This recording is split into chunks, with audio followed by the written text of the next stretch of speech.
antes de Primera de Samuel es el libro de los jueces. Y el libro de los jueces se caracterizó porque cada uno de ellos vivía en anarquía. Y anarquía significa que cada uno hacía lo que bien le parecía. ¿Se identifican con esto? Este siglo no es el que cada uno hace lo que bien le parece. ¿Es así o no? ¿Cierto? En ese tiempo Samuel se enfrentó a una nación que hacía lo que quería, que estaba separada de Dios, que estaba lejana, que tenía muchas cosas que eran contrarias a lo que Dios tenía sobre él. Y yo quiero que tú pienses algo. Hay dos características que tú las ves en el sacerdote Elí. Elí habla del sacerdocio antiguo y Samuel habla del sacerdote nuevo.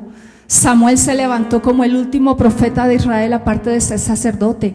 Tú ves el ciclo de los jueces y es la gente pecando, arrepintiéndose, clamando a Dios, Dios los salva y otra vez vuelve y juega, pecando, clamando a Dios, arrepintiéndose y pecando, y vuelve y juega. Y eran ciclos. Y el libro de los jueces es conocido por los ciclos. Ahora, la palabra del Señor nos enseña, y yo quiero que tú pienses en algo. Elí tenía dos características que se habla ahí. ¿Cuándo empezó Dios a hablar? ¿Cuándo empezó Dios a hablar en este pasaje? ¿Cuándo estaban qué? ¿Cómo estaban? Dormidos. Se iban a la cama, estaban yendo hacia la cama. ¿Saben por qué? Porque es que Dios nos busca cuando estamos y vamos a dormir. Job dice eso. De dos formas habla Dios al hombre: por medio de la enfermedad o por medio de ¿qué? De los sueños. Dios empieza a buscar al pueblo y empezó a desarrollar algo sobre la vida de estos hombres. Ahora, Elí es el tipo de un sistema de sacerdocio lejano, un sacerdocio que se volvió viejo, rutinario, que no escuchaba a Dios, que ya no valoró a Dios, que tenía problemas al interior de su familia, pero que seguía ejerciendo algo sin tener el hogar sano. Samuel habla de un tipo de sacerdocio que se levantó, que era diferente. Un hombre que era cercano a Dios, que tenía que aprender a escuchar la voz de Dios. Y yo quiero que pienses en dos condiciones que tenía Elí. Estaba casi ciego. Y aparte de eso estaba ¿qué? Dormido. Dormido. Ahora, ¿qué es estar dormido?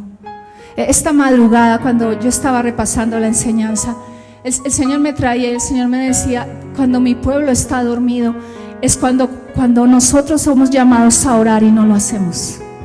La falta de oración desarrolla sueño espiritual y la persona empieza a dormirse espiritualmente, y esto es progresivamente, tú no te das cuenta.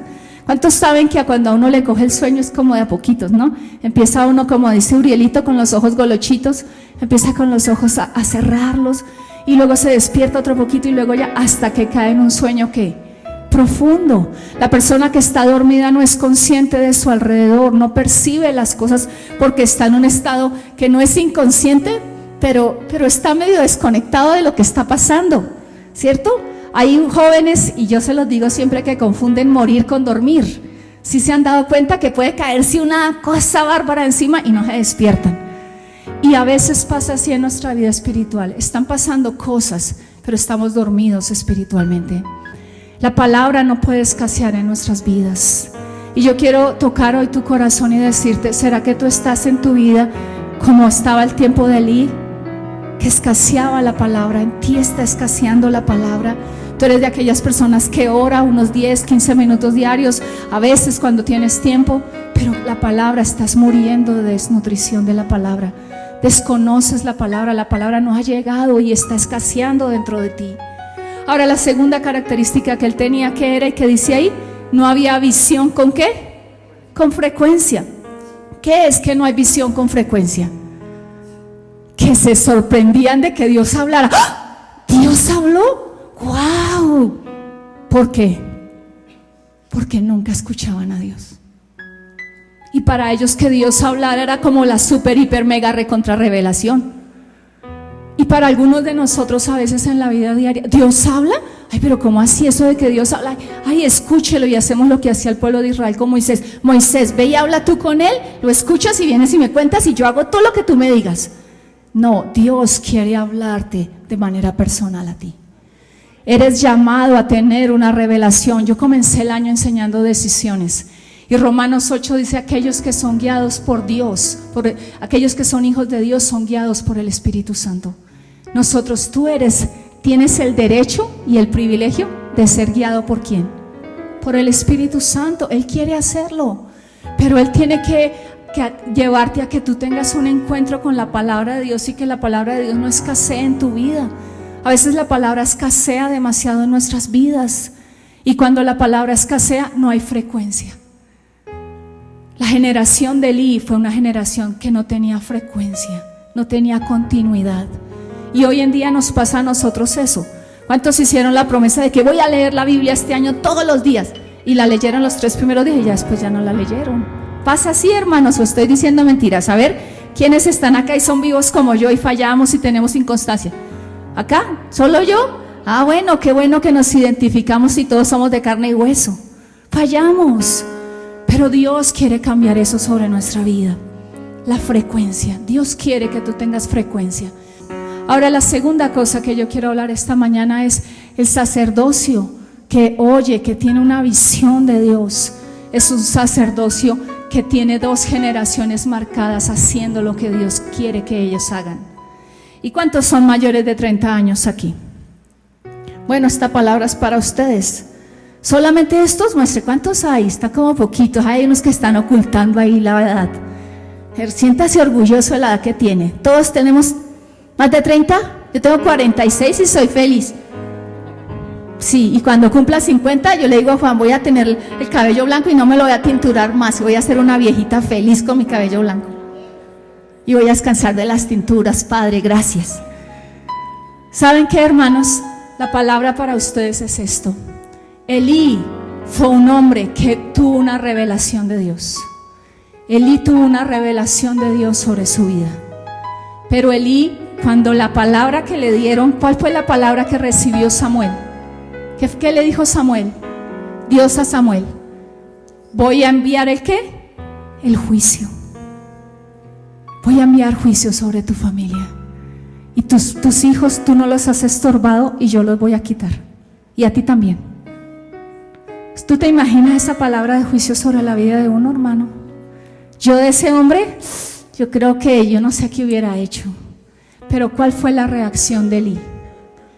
Cuando Samuel le contó lo que él iba a hacer sobre su familia, lo que Dios iba a hacer sobre sus hijos, la reacción y la respuesta de Elí fue: dioses, haga lo que quiera. O sea, como diciendo, aparentemente para nosotros podía ser: uy, es Elí tan sujeto a Dios. ¿Qué va? Él estaba endurecido y lo que le estaba diciendo es: ay Dios, tú eres Dios, haz lo que se te pegue la gana, yo ya no voy a hacer nada. Y ¿saben qué? Para todos los mayores de 30 años Dios les ha dado responsabilidades de impactar a la nueva generación. En sus manos está el ser una generación que impacte a la generación que viene, empezando por sus hijos, pero más allá de sus hijos. Pero las generaciones que se están levantando están llenos de papás sin carácter, que en lugar de parar al hijo que se va a la fiesta le dicen: ¿a qué horas te recojo? ¿No tienes plata para el trago? Ah, yo te doy. Eres un picaflor, toma esto para tus novias. Olvídese, hermano, hermana, eso no es lo que Dios quiere para sus hijos. Usted está poniendo sus hijos en las manos del enemigo y no está haciendo nada para salvarlo de las garras de este mundo. Usted lo está enviando a las manos del mundo. Y luego cuando esté llorando, Elí, ¿cuántos saben que Elí tuvo que sufrir de ver a sus hijos por no tener carácter? Necesitamos tener carácter. Y el carácter cuesta. El carácter cuesta. Y es la primera característica del verdadero amor: sufrir. Cuando tú amas a alguien te haces vulnerable. Ella se hace vulnerable a ti. Pero escucha, uno de pareja se quedó sin trabajo, ve a ver, porque si no consigue trabajo me separo. ¿Qué es eso? Eso sí me retiñe los oídos. ¿Cómo es posible que el amor de alguien por otro llegue hasta ese punto? No, hermanos. Elí no reaccionó por sus hijos. Pero hoy, tú que tienes más de 30 años, tienes la capacidad de reaccionar por tu esposa, por tu esposo, por tus hijos, por tu hermana, por tu hermano, por tu familiar. Necesitamos eso en nuestras vidas. Y Lamentaciones está diciendo: derrama tu oración por él. Cuando nosotros pasamos nuestro tiempo difícil con nuestra hija, y algún día, aunque ayer ella comenzó en el grupo de jóvenes a hablar de eso, algún día ustedes verán a Paula Andrea predicando de eso. Algún día la verán. Yo entendí que la rebeldía está en los ojos y si es un espíritu. ¿Y sabes qué? Con una rebeldía uno no negocia. Con una rebeldía uno tiene que matar el espíritu de rebeldía sobre la vida de un hijo. Y eso se sale en las respuestas, en las miradas, en las expresiones. Cuando tú veas a tu hijo que parece un mostrico ahí todo, ya sabes, el espíritu de rebeldía está en él. ¿Y sabes qué tienes que hacer? Doblar rodilla hasta que Dios saque eso y traiga libertad sobre tu hijo. No es: papito, ¿se siente bien con esto? ¿No? Ah, no, entonces no hagamos eso. Mamita, ¿te gustó estar allá? ¿No te gustó? Ah, no. No, hermanos. Cuando Dios empieza a orar y los papás empiezan a tener carácter, algo empieza a pasar en los hogares diferente. Necesitamos eso. ¿Cuántos papás están acá? Cumplan con la responsabilidad que Elino tuvo y luchen por la vida de sus hijos y de sus hijas, por la vida de su esposo o de su esposa. No dejen que el diablo empiece a quitar eso. No dejen que eso pase.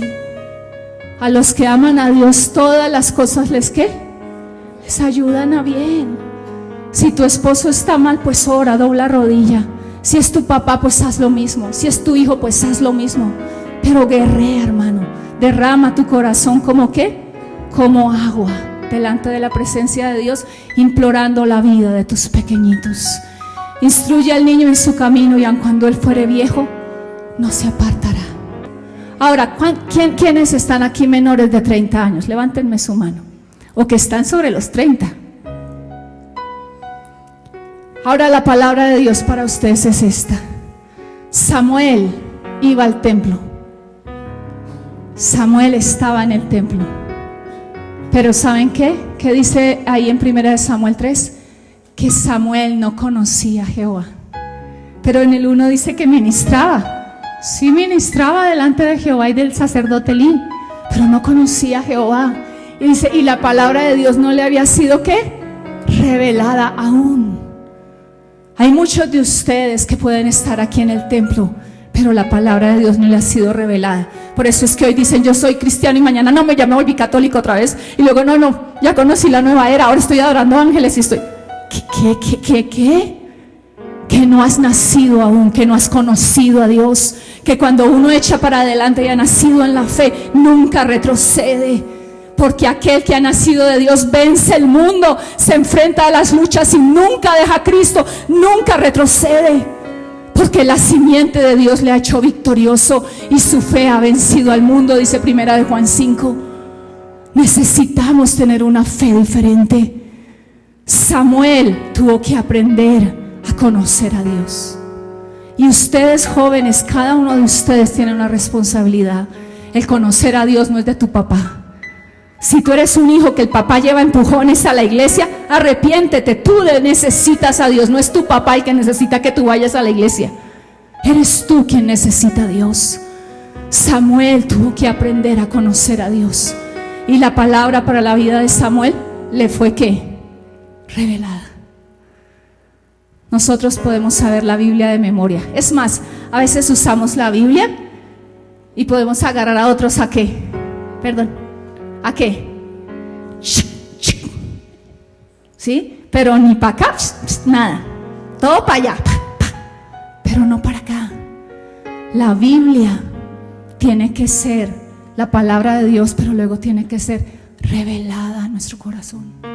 Ustedes tienen que buscar tiempos donde se encuentran con Dios. Tiempos donde Dios impacta sus vidas, jóvenes.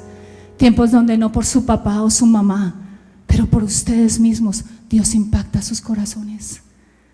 Saben, hace algunos años yo recuerdo de muchos de mis amigos con los que nosotros comenzamos. Y hoy uno de ellos está muerto, dejó al Señor, hizo cosas locas, porque cuando uno deja a Dios dice que entran 7 peores espíritus, Y uno hace locuras después de que deja a Dios. Su casa se deteriora, se daña. Él hoy está, yo no sé si está con el Señor, yo no sé si él logró ponerse a cuentas con Dios. Otro está en otro país, y hace poco yo escuché, dice que ya no cree en Dios y que ahora Dios para él es una entidad superior y que Dios no dejó su palabra. Y yo digo, qué horror, porque con ese joven los dos llorábamos estudiando la palabra y era un profeta tremendo de Dios, un músico virtuoso, pero hoy ya no es ni virtuoso ni profeta de Dios, porque dejó que su amor se enfriara, dejó de escuchar a Dios. Joven, nunca dejes de oír a Dios. Dios va a estorbarte, Dios va a guiarte, pero necesitas pedirle a Dios. Y cuando tú leas la palabra, dile: Señor, revela tu palabra a mi corazón. Que la mayor cualidad en tu vida sea ser fiel a Dios.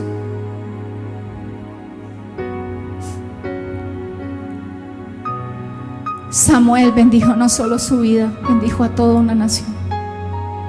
Durante el tiempo que Samuel fue el sacerdote y el juez de Israel, él volvió el corazón del pueblo a Dios.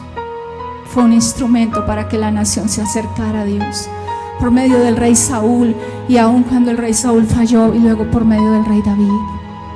Samuel guió al pueblo a Dios. Que tú seas un hombre y una mujer que guían a otros, que influencian a otros a Dios. Que cuando te vean digan: vale la pena, este hombre muestra a Dios, este hombre tiene algo de Dios, tiene ese chiclecito. Y ese chiclecito, ¿sabes cómo se llama? Cristo. Ese chiclecito que te ven y ese aroma, hueles a Cristo. Dígale al de al lado: hueles a Cristo, hueles a Cristo. Que tu olor no sea, ¿cómo se llaman las lociones? Bueno, que no sea pachulí, sí, ese sí, que no sea ese. Que tu olor no sea Yves Saint Laurent, ¿eso es de ropa o es de loción? Bueno, vos, no me acuerdo. No, yo soy mala para las marcas de eso. Pero que no sean las lociones, que tu olor sea Cristo en tu casa. Que cuando lleguen a tu casa se sienta que ahí está Cristo. Amén. Y por último, dice la palabra de Dios y lo establece ahí: Jehová volvió a aparecer en Silo. Wow. Samuel, después de que Dios llevaba más de 300 años sin manifestarse,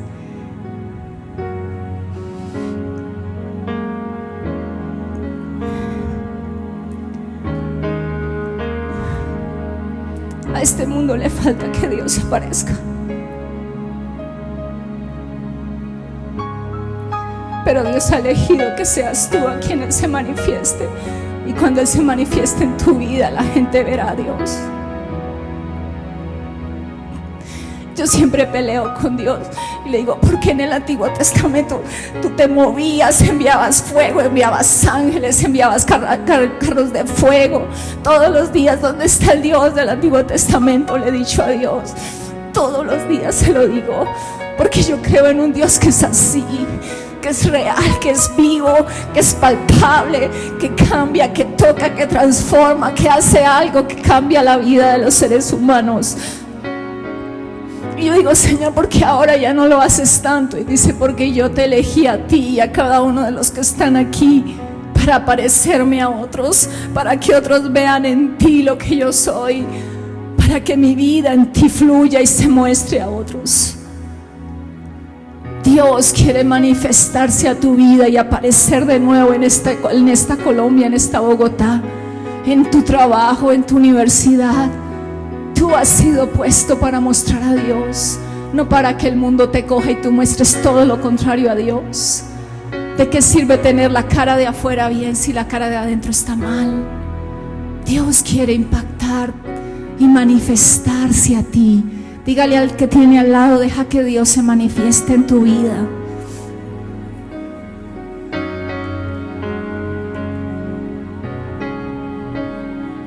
Dios desea ser parte de tu vida,